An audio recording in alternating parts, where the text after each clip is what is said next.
కథ పొరుగు పోరు. ఈ కథను రాసిన వారు మాచిరాజు కామేశ్వరరావు. ఇక కథలోకి వెళ్దాం. మాలతి, నందన మంచి స్నేహితురాళ్ళు.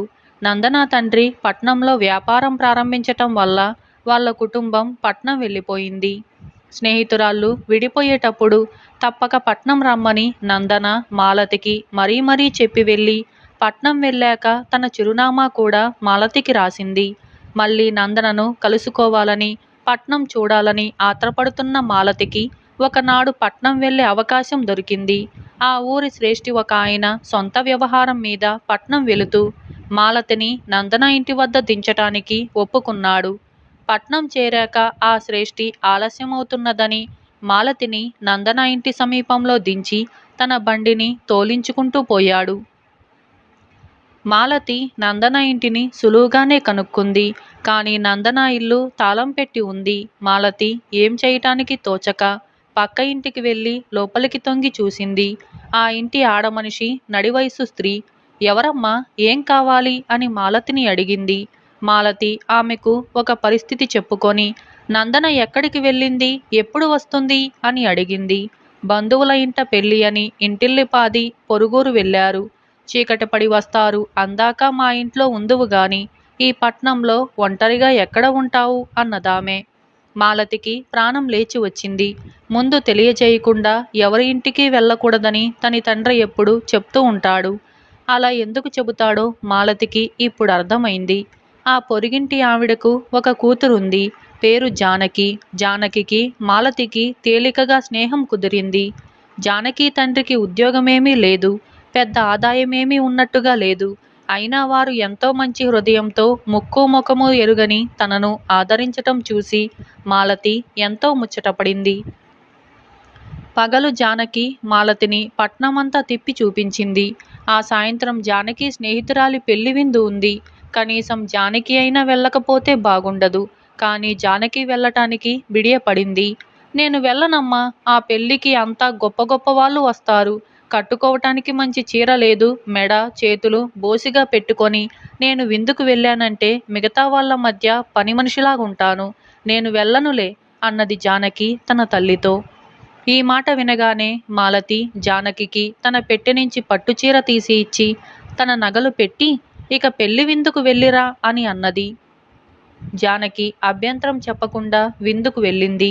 చీకటి పడింది, పొద్దుపోయింది. పెళ్లికి వెళ్ళిన నందన వాళ్ళ కుటుంబం రాలేదు. విందుకు పోయిన జానకి తిరిగి రాలేదు. జానకిని తీసుకువస్తానని బయలుదేరిన తండ్రి గుమ్మంలో పడి ఉన్న కాగితం తీసి చదివి వెర్రికేక వేశాడు. మాలతి చప్పున వెళ్ళి ఆయన చేతి నుంచి కాగితం తీసుకొని చదివింది. అది జానకి తన తల్లికి రాసిన ఉత్తరం. అందులో ఇలా ఉంది: అమ్మ, నగలు ఆడదానికి శత్రువులని ఈరోజే తెలిసింది. విందు నుంచి వస్తుంటే సందులో నలుగురు మనుషులు కత్తి చూపించి నగలన్నీ ఒలుచుకుపోయారు. మాలతికి నా ముఖం ఎలా చూపించేది? పరాయి సొమ్ము పెట్టుకున్నందుకు నాన్న నా గొంతు నులిమేస్తారు. అందుకే వెళ్ళిపోతున్నాను, నా కోసం వెతకొద్దు అని రాసి ఉంది. మాలతి కళ్ళ వెంట నీళ్లు తిరిగాయి. జానకి ఎక్కడికి వెళ్ళి ఉంటుంది? ఏదైనా అఘాయిత్యం చేయదు కదా. నగల కన్నా ప్రాణాలు విలువైనవి కదా. ఉత్తరం చదివి జానకి తల్లి శోకాలు ఆరంభించింది. జానకి తండ్రి మాలతితో, అమ్మ, కాలక్రమాన నీ నగల ఖరీదు ఇచ్చుకుంటాను. జానకిని వెతికించే ప్రయత్నం నేను చెయ్యలేను. నా దగ్గర చిల్లి గవ్వాలేదు అని కన్నీళ్లు పెట్టుకున్నాడు. బాబుగారు, నా నగల డబ్బు మీరు ఇయ్యనవసరం లేదు. ముందు జానకిని వెతకటానికి మనుషులను పంపండి. నిన్న రాత్రి మీరు ఆశ్రయం ఇవ్వకపోతే దొంగలు నా మెడ నుంచే నగలు కాజేసేవాళ్ళేమో అన్నది మాలతి. జానకి తండ్రి జానకిని వెతకటానికి చీకట్లో పడిపోయాడు. కాసేపటికి వీధిలో బండి ఆగిన శబ్దం అయింది మాలతికి. జానకి తల్లి ఆత్రంగా బయటికి వచ్చి చూసింది. నందన కుటుంబం వారంతా బండిలో నుంచి దిగారు. పక్క గుమ్మంలో నిలిచి ఉన్న మాలతిని చూడగానే నందన ఆశ్చర్యంతోనూ ఆనందంతోనూ వచ్చి కౌగిలించుకున్నది. తరువాత మాలతి ఆమె వెంట తన పెట్టెతో సహా వారి ఇంటికి మారింది. మాలతి లోపలికి రాగానే నందన, ముందు నీ పెట్టె తెరిచి సామానంతా ఉందో లేదో చూసుకో. నీకు ఆ దొంగల ముఠాయే దొరికిందా అని అన్నది. మాలతి నిర్ఘాంతపోయి నందనకు జరిగిందంతా చెప్పి, నువ్వు పొరపడుతున్నావు, వాళ్ళు చాలా మంచివాళ్ళు. పాపం నా మూలంగా జానకి ఎటో వెళ్ళిపోయింది అన్నది బాధగా. నందన కటువుగా, ఎక్కడికి పోదు, నిక్షేపంగా వాళ్ళ బంధువుల ఇంట ఉండి ఉంటుంది. ఇదంతా నాటకం. పట్నం మోసాల సంగతి నీకింకా తెలియదు. మెత్తగానే గొంతులు కోస్తారు. ముఖ్యంగా వీళ్ళను గురించి చుట్టుపక్కల అందరికీ తెలుసు. ఏమాత్రం ఏమరపాటుగా ఉన్నా గుడ్డలు గిన్నెలు కాజేస్తారు. వీళ్ళ పోరు భరించలేకుండా ఉన్నాం. దొంగలు నిలువ దోపిడీ చేసిన జానకి ఉత్తరం రాయటానికి కలము కాగితము ఎక్కడి నుంచి వచ్చి ఉంటుందా అని నువ్వు ఆలోచించావా? తేలికగా మోసపోవటానికి నువ్వు వీళ్లకు దొరికావు అని మాలతికి అర్థమయ్యేటట్టుగా చెప్పింది. నేను పల్లెటూరు దాన్ని కావచ్చు, కానీ ఈ పట్నం మోసగాళ్ళ ఆటలు కట్టించలేకపోను. నాకు నీ సహాయం మటుకు కావాలి అంటూ ఆమె నందనతో చెప్పింది. ఆ తరువాత వారు జానకిని పట్టుకొని వారి సొత్తంతా తీసుకున్నారు. ఇలా పొరుగింటి పోరు అనే ఈ కథ సమాప్తమైంది. ఇక మరొక కథ, తీరిన రుణం. ఈ కథను రాసిన వారు షేక్ గాలిబ్. ఒక ఊళ్ళో ఒక గొడారి ఉండేవాడు. వాడికి ఒక్కతే కూతురు. వాడు కష్టపడి పనిచేసి తన రాబడిలో కూతురు పెళ్లి కోసం సాధ్యమైనంత వెనక వేస్తూ పెళ్లి ఖర్చులకు తగినంత పోగు చేశాడు. గొడారి వాడి కూతురికి సంబంధం కూడా కుదిరింది. కానీ ముహూర్తం 2 రోజులున్నదనగా వాడి ఇంట దొంగలు పడి వాడు ఎంతకాలంగానో దాచి ఉంచిన డబ్బంతా దోచుకుపోయారు. కూతురి పెళ్లి భగ్నమైనందుకు వాడు నేల మీద పొర్లిగింతలు పెడుతూ ఏడవసాగాడు. ఆ సమయానికి అటుగా పోతున్న భూషయ్య అనే మోతుబరి రైతు గొడారివాడి పరిస్థితి తెలుసుకొని, నువ్వు పోగొట్టుకున్న డబ్బు నేనిస్తా, కానీ నా బాకీ త్వరలో తీర్చేయాలి అని అన్నాడు. భూషయ్యను అందరూ నరరూప రాక్షసుడుగాను రాతి గుండెగల మనిషిగాను ఎంచేవారు. అయినా ఆ క్షణంలో గొడారివాడికి ఆ భూషయ్యే దేవుడిలాగా కనిపించాడు. వాడు ఆనంద పారవశ్యంలో భూషయ్య కాళ్ళ మీద పడి, నా చర్మంతో చెప్పులు కుట్టించి అయినా మీ రుణం తీర్చుకుంటా బాబు అని అన్నాడు. భూషయ్య గ్రామాధికారి ఎదుట పత్రం రాసి గొడారివాడి చేత వేలిముద్ర వేయించి డబ్బు ఇచ్చాడు. 10 మంది చేరి గొడారివాడి కూతురి పెళ్లి జరిపించారు. 10 రోజులు గడిచాక భూషయ్య గొడారిని తన బాకీ తీర్చమన్నాడు. 10 రోజుల్లో అంత డబ్బు నేనెలా చేర్చగలను బాబు అన్నాడు గొడారి. నాకదంతా తెలియదు. రేపటిలోగా నా బాకీ తీర్చకపోయావో నీ భార్య బిడ్డల చేత వెట్టి చాకిరీ చేయించుకుంటాను. నీ ఇల్లు స్వాధీనం చేసుకుంటాను. అదేది కాకపోతే నీ చర్మంతో నాకు చెప్పులు కుట్టించైనా ఇవ్వు అని భూషయ్య వెళ్ళిపోయాడు. మళ్ళీ గొడారివాడికి ప్రాణం మీదికొచ్చినట్టు అనిపించింది.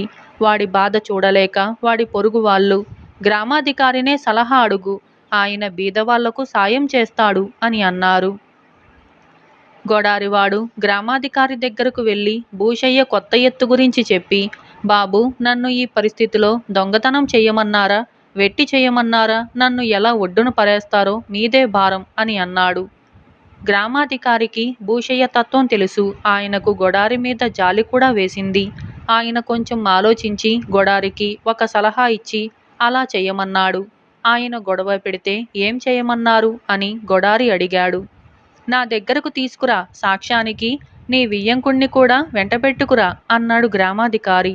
తాను పెట్టిన గడువుకు గొడారి బాకీ చెల్లించకపోయేసరికి భూషయ్య అప్పు కాగితం తెచ్చి చూపి గ్రామాధికారి దగ్గర ఫిర్యాదు చేశాడు. గ్రామాధికారి గొడారిని పిలిచి, భూషయ్య గారి బాకీ తీర్చటం కోసం మీ ఇంటిల్లవాది భూషయ్య గారికి వెట్టి చాకిరీ చేస్తారా, లేక నీ ఇల్లు అమ్మేసి బాకీ తీర్చుతారా, అదీ కాకపోతే నీ చర్మంతో వారికి చెప్పులు కుట్టించి ఇస్తావా అని అడిగాడు. నా చర్మంతో చెప్పులు కుట్టించి ఇస్తాను బాబు అన్నాడు గొడారి. అందుకు సమ్మతమేనా అని గ్రామాధికారి భూషయ్యను అడిగాడు. సమ్మతమే అన్నాడు భూషయ్య. వెంటనే గొడారి మూట విప్పి ఒక చెప్పుల జత తీసి భూషయ్య ముందు పెట్టి, ఇక మీ బాకీ చెల్లు అని అన్నాడు. భూషయ్య మండిపోయి, ఒరేయ్, నీ అతి తెలివి నా ముందు చూపించకు. నీ చర్మంతో చెప్పులు కుడతానని చెప్పి జంతువు చర్మంతో కుట్టిన చెప్పులు ఇస్తావా? చూడండి గ్రామాధికారి గారు, వీడు నన్ను ఎంత తెలివి తక్కువ వాడి కింద జమ కట్టాడో అని అన్నాడు. గ్రామాధికారి భూషయ్య మాటలకు ఆశ్చర్యపడుతున్నట్టుగా కనపడుతూ, గొడారి అతి తెలివి ఏం చూపించాడు? వాడు చెప్పులు కుట్టిస్తానన్నది వాడి చర్మంతోనే కాని వాడి వంటి మీది చర్మంతో కాదే. ఆ చర్మం వాడు కొన్న జంతువులదైతే వాడిదే కదా. దానికి మిమ్మల్ని డబ్బు అడగలేదు కదా. ఆ చెప్పులు ఇచ్చి వాడు రుణవిముక్తి పొందాడు. ఇలా జనాన్ని ఇంకోసారి పీడిస్తే తీవ్రంగా చర్య తీసుకోవలసి వస్తుంది అని అన్నాడు గ్రామాధికారి. గ్రామాధికారి దయ వల్ల గొడారి ఒడ్డున పడ్డాడు. వాడు గ్రామాధికారికి మంచి చెప్పుల జత కుట్టి ఇచ్చి తన కృతజ్ఞత తెలుపుకున్నాడు. భూషయ్య ఆట ఒక గొడారివాడు కట్టించాడని ఊరంతా తెలిసిపోయింది. అతను అటు తరువాత ఎవరినీ పీడించలేదు. ఇలా తీరిన రుణం అనే ఈ కథ